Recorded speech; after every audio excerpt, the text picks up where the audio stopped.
ഇങ്ങനൊരു വീഡിയോ ചെയ്യണമെന്ന് വിചാരിച്ചല്ല, പക്ഷേ ചെയ്യേണ്ട നിവൃത്തിയോടുകൊണ്ട് ചെയ്യുന്നതാണ്. അപ്പോൾ ഇന്നലെ ശിവകൃഷ്ണ ക്ലബിൻ്റെ ഉദ്ഘാടനം ഉണ്ടായിരുന്നു. അതിൽ ഹൗസ് ഗസ്റ്റായിട്ട് പോയതായിരുന്നു.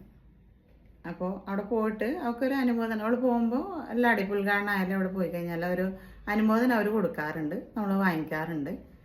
അപ്പോൾ അവിടെ പോയിട്ടാകുമ്പോൾ അവരുടെ ഒരു രീതി എന്ന് വെച്ചാൽ എല്ലാവരും കസേര ഇരുന്നിട്ടുണ്ട്, അതിൻ്റെ ഫ്രണ്ടിലൊരു കസേര വെച്ചിട്ട് അതിലിരിക്കുകയാണ്, ഇരുത്തിയിട്ട് കൊടുക്കുകയാണ് ചെയ്യണത്. അവിടെ 18ഓളം ആൾക്കാരെ അനുമോദിച്ചിട്ടുണ്ടായിരുന്നു ഹൗസിനെ കൂടാതെ. അവിടെ പല മേഖലകളിലും കഴിവ് തെളിയിച്ചവരെ. അപ്പോൾ അവരൊക്കെ അങ്ങനെയാണ് ഇങ്ങനെ ഇത് കൊടുത്തിട്ട് അവർ ആദരിച്ചത്. അപ്പോൾ അതിനകത്ത് 2-3 കമൻറ്റ് വന്നിട്ടുണ്ട്. കമൻറ്റ് റിപ്ലൈ ഞാൻ കൊടുക്കാറില്ല അങ്ങനെ, പക്ഷെ ഇത് നമുക്ക് നമ്മളെ ഒരു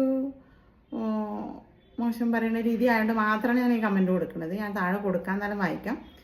രവി കടുകപ്പിള്ളി പറഞ്ഞിരിക്കുകയാണ്. ഇതാ മെസ്സേജ് ഞാൻ കാണിച്ചു തരാം. ഇതാണ്, ഞാൻ അവിടെ താഴെ കൊടുക്കാം കേട്ടോ, ഇത് കൊടുക്കാം. ഒരു ആദരവ് മനസ്സറിഞ്ഞ് തരുമ്പോൾ ബഹുമാനത്തോടെ എണീറ്റ് നിന്ന് ആദരവ് സ്വീകരിക്കാൻ പാടില്ലേ? ഇതൊന്നും പഠിപ്പിക്കാൻ വീട്ടിൽ ആരും ഇല്ലേ എന്ന് വെച്ചിട്ടുണ്ട്. ആരാണ് പറഞ്ഞാൽ ഫോട്ടോ കാണിച്ചു തരാം. ഇവരാണ് കേട്ടോ, പ്രൊഫൈല് പിൻ ചെയ്ത് വെച്ചിരിക്കുകയാണ്. അവരാണ് അങ്ങനെ പറഞ്ഞിരിക്കുന്നത്. നമ്മുടെ മക്കളെ നമ്മുടെ സംസ്കാരങ്ങളും കാര്യങ്ങളൊക്കെ പറഞ്ഞിട്ട് പഠിപ്പിച്ചിട്ട് തന്നെയാണ് വളർത്തുന്നത്. അവൾ ഇതുവരെ അങ്ങനെ തന്നെയാണ് പോണത്. ഇനി വലുതാവുമ്പോൾ എങ്ങനെയാവും എന്നുള്ള കാര്യം നമുക്ക് പറയാൻ പറ്റില്ല. പറഞ്ഞു കൊടുക്കാനും പഠിപ്പിക്കാനേ പറ്റുള്ളൂ. അവരത് ഫോളോ ചെയ്യുമോ എന്നുള്ള കാര്യം നമുക്കറിയില്ല. അപ്പം ഞങ്ങൾ മര്യാദയ്ക്കാണ് പഠിപ്പിക്കുന്നത്, മക്കളെയൊക്കെ നല്ല രീതിയിലാണ് വളർത്തുന്നത്. പിന്നെ വേറൊരു കമൻ്റ് ഉണ്ടായിരുന്നു. അഭിനന്ദനങ്ങൾ, ട്രോഫിയും പൊന്നാടയും തരുമ്പോൾ എഴുന്നേറ്റ് നിൽക്കാമായിരുന്നു. അജിത്താണ് പറഞ്ഞിരിക്കുന്നത്. അവരാണ് കേട്ടോ. ചിലപ്പോൾ എനിക്ക് തോന്നുന്നു അറിയാത്തതുകൊണ്ടായിരിക്കും തോന്നുന്നത്. പ്രൊഫൈല് പ്രൈവറ്റ് അല്ല, ഒറിജിനൽ അക്കൗണ്ടാണ്. അപ്പോൾ അജിത്ത് ബ്രദറിനോടാണ് പറയുന്നത്. അവിടെ അങ്ങനെയാണ് അവർ ഹൗസിന് കൊടുത്തത്. അപ്പോൾ അവർ ഒരു കസേര ഇരുത്തി കൊടുക്കുമ്പോൾ എനിക്ക് പറ്റില്ല, ഞാൻ നിന്നിട്ട് വാങ്ങിക്കുമെന്ന് നമുക്ക് പറയാൻ പറ്റില്ല അല്ലേ. പിന്നെ അവൾക്ക്, നമ്മളൊക്കെ ചിലപ്പോൾ പറയുമായിരിക്കും ഞാൻ നിന്നിട്ട് വാങ്ങിച്ചോളാം. പക്ഷെ അവൾ ആ പ്രായത്തിൽ അവൾക്ക് അങ്ങനെ പറയാൻ പറ്റുമെന്ന് എനിക്കറിയില്ല. അവൾ പറഞ്ഞില്ല. അവർ എങ്ങനെയാണ് ചെയ്യണത് അവർ വാങ്ങിയിട്ട് വന്നു. ഹൗസും വേറെ ആൾക്ക് ഇതേപോലെ എന്താണ് അതിൻ്റെ പറയുന്നത്, പൊന്നാട അണിയിച്ച് കൊടുക്കുന്ന ഒരു വീഡിയോ ഞാനിവിടെ സൈഡിൽ കൊടുക്കാം ലാസ്റ്റ്. അപ്പോൾ നിങ്ങൾ കണ്ടാൽ മനസ്സിലാവും. പിന്നെ JP പ്രകാശ് നമ്മുടെ സ്ഥിരം കമൻറ്റ് ചെയ്യുന്ന ഒരാളാണ്. അവർക്കും അത് അങ്ങനെ ചോദ്യം വന്നപ്പോൾ എനിക്ക് അതുകൊണ്ടാണ് 2-3 ചോദ്യം നമുക്ക് അറിയുന്നവർ പറഞ്ഞപ്പോഴാണ് ഞാനിതിന് റിപ്ലൈ കൊടുക്കാമെന്ന് വിചാരിച്ചത്. അഭിനന്ദനങ്ങൾ. എന്നാലും പുരസ്കാരം സ്വീകരിക്കുമ്പോൾ എപ്പോഴും എഴുന്നേറ്റ് നിന്ന് സ്വീകരിക്കുക. അവനെക്കുട്ടി ശ്രദ്ധിക്കുമല്ലോ, ശ്രദ്ധിക്കുക. അപ്പോൾ ഞാൻ നിങ്ങൾക്ക് അറിയാൻ വേണ്ടിയിട്ടാണ് പ്രകാശ് ബ്രദർ പറയണത്. അവിടെ അങ്ങനെ ഒരു സിസ്റ്റമാണ് ഉണ്ടായത്, അതുകൊണ്ടാണ് അവളത് ഫോളോ ചെയ്തത്. അല്ലാതെ അവർ തരുമ്പോൾ അവൾ എണീച്ച് നിൽക്കാത്തതല്ല അവിടെ. അതുകൊണ്ട് ആ 2-3 കമൻസ് ഉണ്ടായിരുന്നു. അപ്പോൾ അത് ഞാൻ ക്ലാരിഫൈ ചെയ്യാമെന്ന് വിചാരിച്ചു. കാരണം നമ്മൾ വളർത്ത് ദോഷമാണെന്നൊക്കെ പറയുമല്ലേ. അപ്പം അങ്ങനെയല്ല, ഞങ്ങളെ മര്യാദയ്ക്ക് തന്നെയാണ് വളർത്തുന്നത്. പിന്നെ വലുതാവുമ്പോൾ ഇനി എങ്ങനെയാണെന്ന് അവരെ സ്വന്തം ഡിസിഷൻ എടുക്കുന്ന സമയമാകുമ്പോൾ എങ്ങനെയാണെന്ന് നമുക്ക് പറയാൻ പറ്റില്ല. പിന്നെ കുറച്ച് ആൾക്കാർ എന്നോട് ചോദിച്ചായിരുന്നു കേസിൻ്റെ കാര്യം എന്തായിന്ന്. അപ്പോൾ നമ്മുടെ കേസ് FIR ചെയ്തപ്പോൾ പറഞ്ഞിട്ടുണ്ടായിരുന്നു ഏപ്രിൽ ലാസ്റ്റ് വരെയാണ് പറഞ്ഞല്ലോ. അപ്പോൾ ഏപ്രിലിൽ ഇപ്പോൾ 21 അപ്പോൾ ഏപ്രിൽ ലാസ്റ്റ് വരെ ഒന്ന് വെയിറ്റ് ചെയ്യാമെന്ന് വിചാരിക്കുന്നു. അപ്പോൾ കുറേ ആൾക്കാർ എന്നെ വിളിച്ചു, എനിക്ക് മെസ്സേജ് അയച്ചായിരുന്നു. അപ്പോൾ കുറേ കാര്യങ്ങൾ എനിക്ക് പറഞ്ഞു തന്നെ, എങ്ങനെ അത് നമുക്ക് ഫോളോ അപ്പ് ചെയ്യാം ഉള്ള കാര്യങ്ങളൊക്കെ പറഞ്ഞു തന്നിട്ടുണ്ടായിരുന്നു. അപ്പോൾ ആ വഴിയിൽ തന്നെ അപ്പോൾ നമ്മൾ അവരെ വിളിച്ച് കോണ്ടാക്ട് ചെയ്യാൻ ശ്രമിച്ചായിരുന്നു. അവരെ ആയിട്ട് ബന്ധമുള്ളവരെയും നമ്മൾ കോണ്ടാക്ട് ചെയ്ത് കാര്യങ്ങൾ പറഞ്ഞിട്ടുണ്ട്. അവരെന്നെ വിളിക്കുകയോ മെസ്സേജ് അയക്കുകയോ ഒന്നും ചെയ്തിട്ടൊന്നുമില്ല. അവരെ ഭാഗത്തുനിന്ന് ഒരു ന്യായീകരണമോ കാര്യങ്ങളോ ഒന്നും ഉണ്ടായിട്ടൊന്നുമില്ല ഇതുവരെ. അപ്പോൾ എന്തെങ്കിലും ഉണ്ടെങ്കിൽ ഞാൻ തീർച്ചയായിട്ടും എന്തായാലും എൻ്റെ വിഷമം ഞാൻ വന്നിട്ട് പറഞ്ഞതല്ലേ. പിന്നെ കുറേ ആൾക്കാർ പറയണ്ടായിരുന്നു, എന്താ വെച്ചാൽ നിങ്ങൾ ഇത്രയും ലക്ഷക്കണക്കിന് ഫോളോവേഴ്സ് ഉള്ളതല്ലേ, അത് വിട്ടൂടെ എന്നൊക്കെ പറയണ്ടായിരുന്നു. അത് ആ പറഞ്ഞ വ്യക്തിക്ക് അങ്ങനെ പറ്റുമായിരിക്കും. നമ്മളങ്ങനെയല്ല, നമുക്ക് അത്ര വലിയ എമൗണ്ട്, നമുക്ക് ചിലപ്പോൾ ഒരു 5000-10,000 രൂപയൊക്കെ ആണെങ്കിൽ ഒഴിവാക്കും. പക്ഷെ ഇതൊരു വലിയ എമൗണ്ടാണ്. പിന്നെ അതുമല്ല എൻ്റെ സ്വർണ്ണമുള്ള പണം വെച്ചിട്ടായിരിക്കുന്നത്. അപ്പോൾ അത് എടുക്കണമെങ്കിൽ നമുക്ക് പണം വേണം. നമ്മുടെ കയ്യിൽ പണം ഉണ്ടോ എന്ന് ചോദിച്ചാൽ നമ്മുടെ കയ്യിൽ നമ്മുടെ ആവശ്യത്തിനുള്ള പണം ഉണ്ടാവുമല്ലോ. ഇത് നമ്മൾ വേറൊരാളുടെ ആവശ്യത്തിന് കൊടുത്തു കഴിഞ്ഞാൽ ആ പൈസ കിട്ടി കഴിഞ്ഞാൽ നമുക്കത് എടുക്കാൻ പറ്റുള്ളൂ. അപ്പോൾ അതുകൊണ്ടാണ്. അപ്പോൾ ഞാൻ കരഞ്ഞ് ഇമോഷണലായിട്ട് പറഞ്ഞതിനൊക്കെ കുറേ രീതിയിലൊക്കെ എൻ്റെ ഫാമിലിക്ക് മോശமான രീതിയിലൊക്കെ പറഞ്ഞിട്ടുണ്ടായിരുന്നു.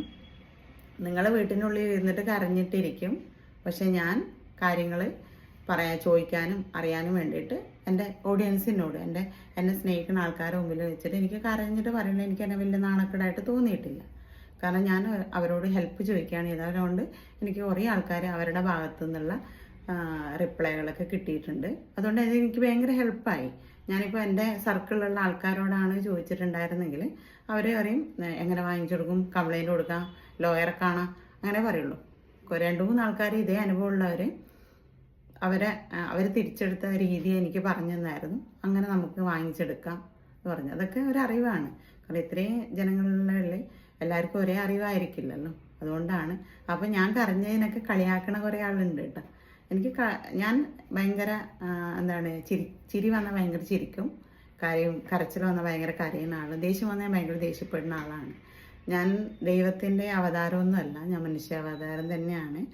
അപ്പോൾ എനിക്ക് സങ്കടം വന്നു കഴിഞ്ഞാൽ ഞാനത് സങ്കടം കാണിക്കുക ചെയ്യുന്ന ഒരാളാണ്. അത് ഇത്ര നാണക്കേടാവേണ്ടത് വെച്ചാൽ എനിക്ക് അങ്ങനെ നാണക്കേടായിട്ട് അങ്ങനെ നാണക്കേടാവേണ്ട കാര്യങ്ങളൊന്നും ഞാൻ ചെയ്തിട്ടില്ല എന്നാണ് ഞാൻ വിചാരിക്കുന്നത്. അപ്പോൾ അതെനിക്ക് അത്ര വലിയ നാണക്കേടായിട്ട് തോന്നിയിട്ടുമില്ല. കരഞ്ഞത് ഞാൻ അത്രയും കഷ്ടപ്പെട്ട് ഉണ്ടാക്കിയ പൈസ, നിങ്ങളൊക്കെ കഷ്ടപ്പെട്ട് ഉണ്ടാക്കിയ പൈസ ഇല്ലാതാവുമ്പോൾ ഉണ്ടാവുന്ന വിഷമം ഉണ്ടാവില്ലേ, അതുതന്നെയാണ് എനിക്കുണ്ടായത്. പല ആൾക്കാരും റൂമിനുള്ളിൽ ഇരുന്ന് കരഞ്ഞു. ഞാൻ റൂമിനുള്ളിൽ ഇരുന്ന് കരഞ്ഞു 1 വർഷത്തോളമായി പൈസ കിട്ടാത്തത്. അതിൻ്റെ വിഷമങ്ങൾ ഇത്രയും വർഷം ഓരോ നിമിഷവും ഓരോ സെക്കൻഡും അനുഭവിച്ചിട്ടുണ്ടായിരുന്നത് ഞാനാണ്. അപ്പോൾ അതൊന്നും ഞാൻ നിങ്ങൾക്ക് മുമ്പിൽ ഇത്രയും 1 വർഷം 3 മാസമായിട്ട് ഞാൻ നിങ്ങളോട് കാണിച്ചില്ല, പറഞ്ഞില്ല. എൻ്റെ എപ്പോഴും ഹാപ്പി മൂമെൻ്റാണ് ഞാൻ കാണിച്ചുകൊണ്ടായിരുന്നത്. അപ്പോൾ എപ്പോഴും വന്നിട്ട് കരയണ ഒരാളൊന്നുമല്ല ഞാൻ. എനിക്ക് കരയാനും അറിയാം, പ്രതികരിക്കാനും അറിയാം, എല്ലാം അറിയുന്ന ഒരാൾ തന്നെയാണ് ഞാൻ.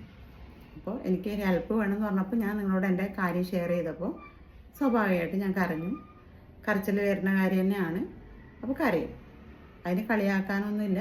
അപ്പോൾ എൻ്റെ വീട്ടുകാരെയൊക്കെ പറഞ്ഞിട്ട് കളിയാക്കുകയും പറയണവരൊക്കെ ഉണ്ടായിരുന്നു. നിങ്ങളൊക്കെ ഒരിക്കലും കരയാത്തവരാണ്, കരയാതിരിക്കട്ടെ, കരയാനുള്ള സംഭവങ്ങൾ ഇല്ലാതിരിക്കട്ടെ ഞാൻ പ്രാർത്ഥിക്കുന്നു. അപ്പോൾ എന്തായാലും എന്നെ വിളിച്ച് കാര്യങ്ങളൊക്കെ പറഞ്ഞെന്നേ ഹെൽപ്പ് ചെയ്തേ എല്ലാവരോടും ഒരുപാട് സന്തോഷം. ഞാനിങ്ങനെ തന്നെയാണ്. ഇപ്പോൾ ചില ആൾ പറയണ്ട ഭയങ്കര ആക്ടിങ് തന്നെയാണ്. ആക്ടിങ് ഒന്നല്ല കേട്ടോ, ഇങ്ങനെയൊന്നല്ല ആക്ടിങ് ചെയ്യണത്. ആക്ടിങ് ചെയ്യാൻ എനിക്ക് അറിയുകയും ചെയ്യാം, ആക്ടിങ് ചെയ്യാറുമുണ്ട്. വീഡിയോയിലൊക്കെ നിങ്ങൾ കണ്ടിട്ടുണ്ടാവില്ലേ. നമ്മുടെ ഫീലിങ്സ് പറയുമ്പോൾ അത് മനസ്സിലാക്കാൻ കഴിയുന്ന കുറച്ച് മനുഷ്യന്മാരുണ്ട്. അവരോടാണ് ഞാൻ എൻ്റെ ഫീലിങ്സും കാര്യങ്ങളൊക്കെ പറഞ്ഞിട്ടുണ്ടായിരുന്നു. അവർക്കത് മനസ്സിലായിട്ടുമുണ്ട്. അല്ലാത്തവരോട് നമ്മൾ പറഞ്ഞിട്ട് കാര്യമില്ല, അവർ കേൾക്കാനും അല്ല ഞാൻ പറഞ്ഞത്. അവരോട് എനിക്ക് പറയാനുള്ളത് എന്താ വെച്ചാൽ, നിങ്ങൾ ദയവ് ചെയ്തിട്ട് ഇങ്ങനെ സ്ക്രോൾ ഓപ്ഷൻ ഉണ്ട്, അത് ചെയ്തിട്ട് പോയിക്കോളാം. അല്ലെങ്കിൽ ബ്ലോക്ക് ഓപ്ഷൻ ഉണ്ട്, ബ്ലോക്ക് ചെയ്ത് കഴിഞ്ഞാൽ ഞങ്ങളുടെ വീഡിയോ നിങ്ങളുടെ അടുത്ത് വരില്ല. പിന്നെ എനിക്ക് തെറിക്കാൻ പറ്റിയ കാര്യങ്ങളൊന്നും ഇടുന്ന ആൾക്കാർ വളരെ കുറവാണ്. അങ്ങനൊന്നും ഇടാറില്ല. ഒരുപാട് സന്തോഷം. ക്രിറ്റിസിസം ചെയ്യാറുണ്ട്, അത് ഞാൻ സ്വീകരിക്കുന്നുമുണ്ട്. എൻ്റെ ഭാഗത്ത് നിന്ന് എന്തെങ്കിലും മിസ്റ്റേക്കും കാര്യങ്ങളും ഉണ്ടായിട്ടുണ്ടെങ്കിൽ ഞാൻ തിരുത്താറുമുണ്ട്. പിന്നെ ഇത്രയും കമൻറ്റ് വന്നിട്ട് എല്ലാവർക്കും കമൻറ്റിന് റിപ്ലൈ കൊടുക്കാൻ പറ്റിയിട്ടില്ല. കാരണം ഇത്രയും കമൻറ്റ്സ് ഞാൻ ഒറ്റയ്ക്ക് കൊടുക്കാൻ പോസിബിളായിട്ട് കാര്യമില്ല. അതുകൊണ്ടാണ് ഞാൻ ഒരു കമൻറ്റ് എഴുതിയിട്ട് പിൻ ചെയ്ത് വെച്ചിരിക്കുന്നത്. അപ്പോൾ എല്ലാവരോടും ഒരിക്കൽ കൂടി താങ്ക്സ് പറയുകയാണ്. നിങ്ങളുടെ സപ്പോർട്ടും കാര്യങ്ങളൊക്കെയാണ് എൻ്റെ മോളുടെ ഓരോ സ്റ്റെപ്പ് ബൈ സ്റ്റെപ്പായിട്ടുള്ള വളർച്ചയ്ക്ക് കാരണം. അപ്പോൾ നിങ്ങളുടെ എപ്പോഴും പ്രാർത്ഥനയും സപ്പോർട്ട് എപ്പോഴും ഉണ്ടാവണം, അത്രേ പറയുന്നുള്ളൂ. എൻ്റെ ഭാഗത്ത് നിന്ന് എന്തെങ്കിലും ഞാൻ പറഞ്ഞതിൽ എന്തെങ്കിലും മോശമായിട്ടോ ആരെ വേദനിപ്പിക്കുകയോ ചെയ്തിട്ടുണ്ടെങ്കിൽ നിങ്ങൾ ക്ഷമിക്കുക. അതെൻ്റെ അറിവില്ലായ്മയായിട്ട് എടുക്കുക കേട്ടോ. അപ്പോൾ അത്രയേ ഉള്ളൂ. ശരി.